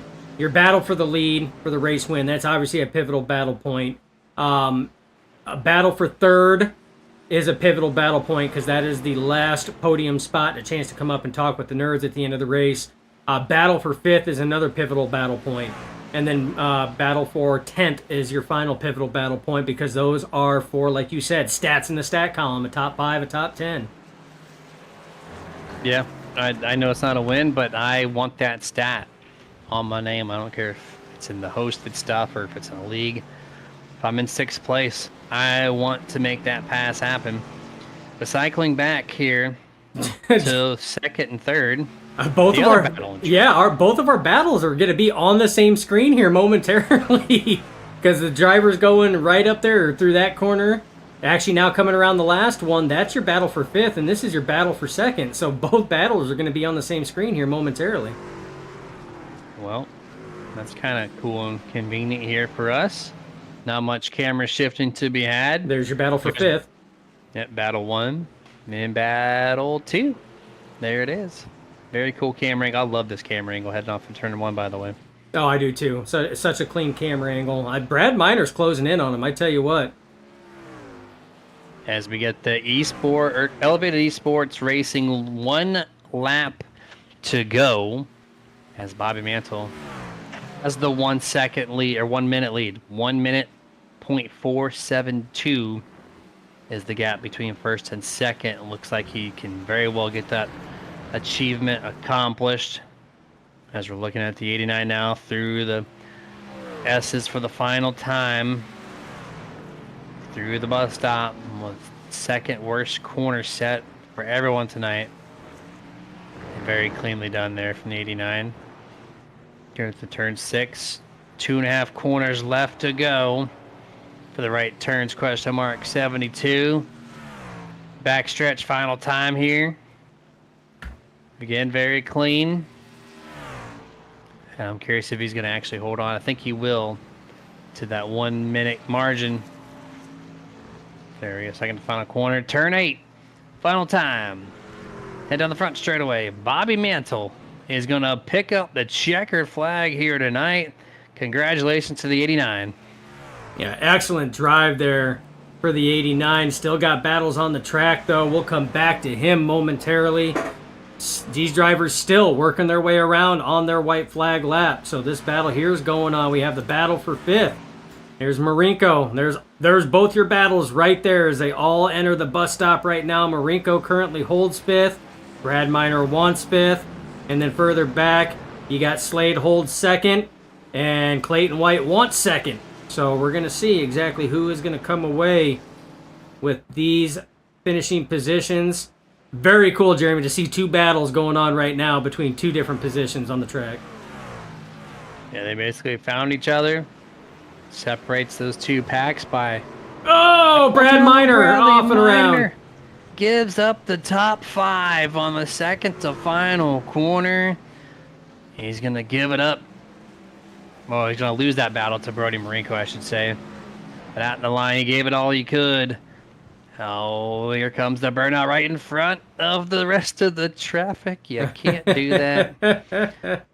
And his truck disappeared while the burnout was still happening. So they're going to fix that stat. But you're going to see Bobby Mantle back to 3rd place temporarily. Because you can't go backwards when the track is still full of live vehicles. Yeah. So that win will not be taken away. But momentarily on the scoring pylon, you're going to see it happen that way. So bear with me here. Here's the unofficial results. Very unofficial because there's some reviewing to be had after tonight. So Joshua Slade did not win. It'll be Bobby Mantle P1, Joshua Slade 2nd, Clay White 3rd, Everybody else, though, is accurate. So 4th on back is J.J. McCoy, Brody Marinko, Austin McGill back to 6th, Bradley Miner 7th, E.J. Luna 8th, Justin LeBlanc in 9th, 10th place, Abram Ghostin, 11th place, Ron Harrington, 12th, John Howard, 13th place, Danny White, 14th, Stephen Hayes, 15th, John De Matteo, 16th, Anthony Emmerich, 17th, Stephen Knight, and Nick Boyd, who brings up the caution that would have been on the first lap. 18th and final place for the right turns, question mark 72, full screen. Commercial break. We'll be right back with your top 3.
And back to full screen here for the Martin Sports post-race show.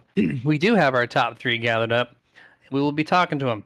First one, the 14, Clayton White. Clayton, Yo. congratulations on P3, man. What happened? What happened at the end? I don't even know. Bobby somehow got second, but after watching some of the, or third, but So Bobby's finish was so dominant, right? that's what I said. He had a minute lead, and so he's like, "Oh, I'm going to do a burnout going backwards around the track." Well, you can't do that when there's still trucks on the track. That's what we were discussing. So make sure you give him Yeah. a hard time when you pull him up. And I'm Tell gonna him- tell him, we're going Tell him to to. complete the cool down lap, all right? Because he had my hopes up. I'm gonna tell him he's going to be the first ever third place finisher. Probably there. But man, welcome back to podium. It's been a minute. Thank you, 14. Yeah, man, that truck looked very strong, very consistent through all parts of the track. I know everyone had different setups, this and that. So, what did you do to prepare for tonight's race and have a solid truck here tonight? Me and the team, we ran a lot of laps. I did a lot of officials when there was enough drivers in there to do them. But I did a lot of testing, a lot of off official testing. So just in test rooms, just running laps and getting faster. Just figuring out different things and watching some videos on how to brake correctly, and it all just came together there at the end. And I think I just overused my front tires there, and I couldn't quite get to Josh. I could catch him in the bus stop, but getting through the S's, I just couldn't keep up with him because I kept sliding the front. So I thought we'd have a pretty good battle at the end, but he just kind of stayed just far enough out. Yeah, 10-4 on that. And I just want to ask about some feedback over the bumps, or the bus stop curbing, especially, interloop, whatever you want to call it. For me, it's the bus stop. But that third little kink, the left-hand kink before you go to the right sweeping corner, Yeah. it nailed quite a few people tonight. So how did that feel on your truck specifically? You had to be careful coming over that one. You could not touch that with the right side of your truck, or else you were going to be garbaged. I know a couple people actually hit it square and some officials and actually did engine damage. But you just had to make sure you weren't catching your right rear on that at all, or else you were going to get sent for a loop. But yeah, you had to have pretty good timing going through there. Yeah, 10-4 on that. And man, congratulations once more on P3. Strong performance tonight. Final thoughts before we let you go. Well, technically, I shouldn't even be here. I should still be in fourth or fifth. JJ had Yeah. a little spin there, and Austin getting taken out there on pit road. I mean, it definitely was his race as far as I could see. It was going to be between him and Bobby. I thank Chad for taking the night off to give the rest of us a chance. And thank you guys for putting on a good show. Can't wait to watch it tomorrow. Like to say thanks to my wife who's out there watching, and say hello to my dad who out there watches every week. And yeah, rest of whatchamacallit, we had a pretty good run.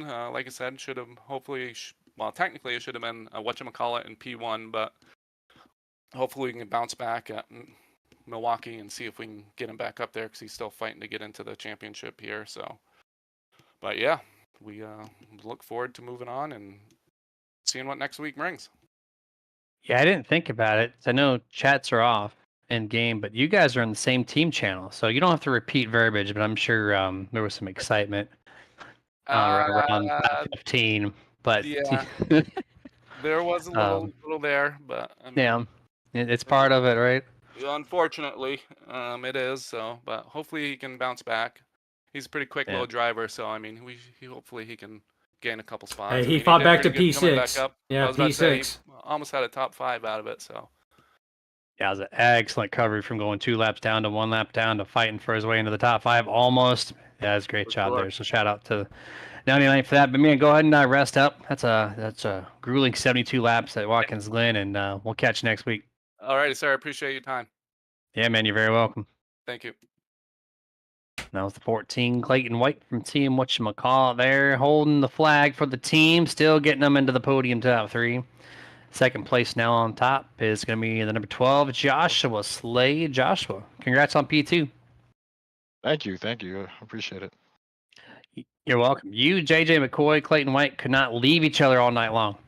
So what was the difference to break away from the 22 a little bit and then keep ahead of Mr. Clayton? Well, I mean, shout out to Clayton. He was doing a really good job of hunting me down at the end. I knew I had better sections than him. Like I was pretty good in the S's. I had some trouble with the second to last turn, just missing my braking point or forgetting the downshift. I called you And on then- that. Yeah, I heard. And then I just had some more difficulties. Like I didn't have my Crocs in sport mode when I was racing in the beginning of the race, so I kept on slipping off. So I kept on missing a bunch of braking zones going into there, but somehow I was able to survive and not spin and bring home P2. I'm gonna circle back to that. You said Crocs in sport mode. Yes, sir. Race? I have to race in my Crocs in sport mode. I can't wear socks or shoes, and you're wearing Crocs. In Yeah, sport yeah. mode, he says. In sport mode. In sport mode. It has to be in sport mode. If it's not in sport mode, you're not doing it right. Listen, I have the NASCAR Crocs, which have a rear wing on the back of them. So if I go to sport mode on that, it's not going to feel comfortable. For sure. All right, dude. Well, great stuff tonight. Very, very fun to watch you. The 14, the 22 kind of hashed out all night long. Kept things entertaining for me and Dustin and for things to talk about. But at the end of the day, 1 spot shy, of course, of the really fast Bobby Mantle. We'll talk to him in a second. But congrats. Floor is yours. Final thoughts before we let you go tonight. Yeah, thank you guys for another phenomenal broadcast. Definitely, I was listening to it during the race, so it was pretty exciting. There's a lot I have to go kind of look through and dissect, but good job on you guys. Shout out to Reaper Speed Labs for another terrific set this week. Shout out 1of1 Motorsports, and shout out everybody in Global. Yeah, and shout out to Bobby, man. Bobby was really fast this week, so good job on Bobby. I appreciate all those words, and we'll catch you next week. All right, yep, 10-4. You guys have a nice one. You too, man. That was Joshua Slade in the 12. That leaves one person left. The first guy ever to finish first and third at the same time here at Global. Congratulations. What on an overachiever. Thank you. That's pretty embarrassing. I'd like to say I didn't hit a wall. At least you can't call me out on that. But yeah, that was big dumb. That's all I gotta say. Well, you're doing 55 seconds of burnouts and you got bored and you're like, I'm going to go backwards. And you're like, oh, I won by a whole minute. I can't do this yet. And you almost got clobbered if it wasn't for your truck disappearing on our ends here. So you didn't hit the wall though. So you're safe. You're safe for me for at least one more week. What'd you do to dial in that thing though? Minus the 99 taken out of the equation. What did you do to dial up that 89 to make it as fast as it was tonight? Honestly, just made adjustments with the rear gear. Found the sweet spot somewhere that wasn't trying to kill me on every corner. I was able to plant the power, and then from there, I just put in the work lap after lap, and I ran hundreds of laps here this week. I wanted to be ready for it. I love road courses in these trucks; they're a good challenge. So I just put in the work with the setup, and it paid off. They're a fun challenge. I did 2 of the fixed officials, and I had a blast with it. Yeah, I couldn't agree there. Just a lot of chaos tonight. I don't remember how you avoided the. Were you had to avoid that lap 1 wreck? He was Were you ahead of it. that? I was ahead of it, thankfully. You're ahead of it. Okay, good. Yeah, Yeah, I saw a lot of carnage in my mirror, so I'm not sure what all unfolded there. I think we lost some good trucks. And then I'm not sure exactly what happened to Miguel on pit road. It's unfortunate to lose him there. I was really looking forward to battling him. Shortly before that, I had undercut him, and I was really curious to see how that pit strategy was going to pay off, but just never got to find out. We were too. We talked about that too. How'd the wrists feeling? I know some of the chatter amongst the teams was the wrists were going to maybe be compromised after tonight. So after a race from you over hundreds of laps, it sounds like, how's your wrist feeling after tonight? Arms are a little tired. Left foot's a little tired, a lot of braking. So I'm looking forward to getting out of the rig and going reclining on the couch and watching the broadcast. There you go, man. Well, go ahead and do that. But before you do, final thoughts before we let you go. Well, just thanks to you guys for sticking with us for all 72 laps. I know it was a long one. I'm sure it'll be a great broadcast to go back and watch. Shout out to the guys on Grim Reaper. Love working with them here week in, week out. And shout out to any of my friends that tuned in to watch here. All right, man. Yep. Well, go ahead and go get some good rest after tonight's victory. Congratulations once more. We'll catch. Oh, hold on. Just so you know, Chad McGinley already sat here and piped on YouTube. Said good win, Bobby. So he was watching. He was rooting for you. All right, awesome. All right, thanks, guys. Yeah, man. You're very welcome. Bobby Mantle, Dustin with the W here tonight. And just a quick glance at the thing. That's his second win of the 2024 season. So congratulations to the Team 89 on a job well done. Yeah, it was a dominant fashion. I mean, you heard it from him. He was kind of bummed about the well, we'll call it the pit road gate instead of Watergate. It's pit road gate situation that took out after. Yeah, that took out McGill because like Bobby said, he was really looking forward to duking it out with McGill. I mean, they were the only 2 trucks in the 1 minute 11 second bracket. You know, they were, as far as speed, consistency, they were comparable on all aspects. Would have been a stellar way to do it, especially with the shortcut that he was trying. So, but like I said, I mean, things happen that are outside of your control, is outside of McGill's control, is outside of Mantle's control, but Mantle was the one that stuck in it, made all the right calls, stayed clean, consistent. And I tell you what, for everybody that even finished this race, actually for anybody that attempted this race, I mean, that speaks volumes to those drivers, because it takes a lot for drivers to kind of nut up and say, you know what, I'm going to try it at a road course, because these things they're tough. They're a whole new beast. And, you know, hats off to the drivers that were able to persevere through all of the ups and downs and lefts and rights and spins and loops and walls and everything in between to finish the race. I mean, hats off to you guys for sticking with it too. So much props and much respect to everybody that started this race and for the ones that were lucky enough to finish it. 18 entries, 12 finished. So that's a good amount of drivers, I would say, that close out a 72-lap truck race at Watkins Glen. And that's it. I think that's the final road course of the schedule. I'm going to focus on the on the oval side for the rest of the way. And fire whoever selected the lap amount for tonight. There you go. 72 laps, man. That's a bold call there, Cotton. Yeah, that's a lot. That's a lot. I saw a number you said, and I was like, oh man, here we go. Got to give them a hard time. Yeah, absolutely, absolutely. But they made it fun, which is kind of cool. They did. Then we're gonna close this thing out at 9 p.m. Appreciate you guys. Had 25, 26 viewers, I think, at one time, live consecutive. So love to see that numbers. So just kind of bring it on every single Sunday night, and we'll catch you Tuesday though. We got some RSR next gen stuff happening. Next week we got Global back in the house. Remember 7 p.m. Eastern, 6 Central. Dial it up. But you guys, until then, stay safe. Get your nerd on. Scott Martin, take it away.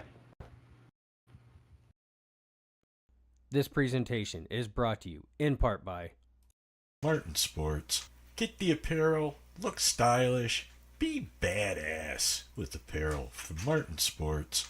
martinsports.gg. iRacing iFlag. Must-have flag marshaling system for any aspiring sim racer. Get yours today at iracingiflag.com. Boomer button boxes. Total sim control at your fingertips. boomerbuttonboxes.com. If you race hard, then you need to rock hard. And no station gets you harder than iRock935.com. If you're a collector and that's your game, then Dusty Pete's, that's the name. DustyPete's.com. TWRS.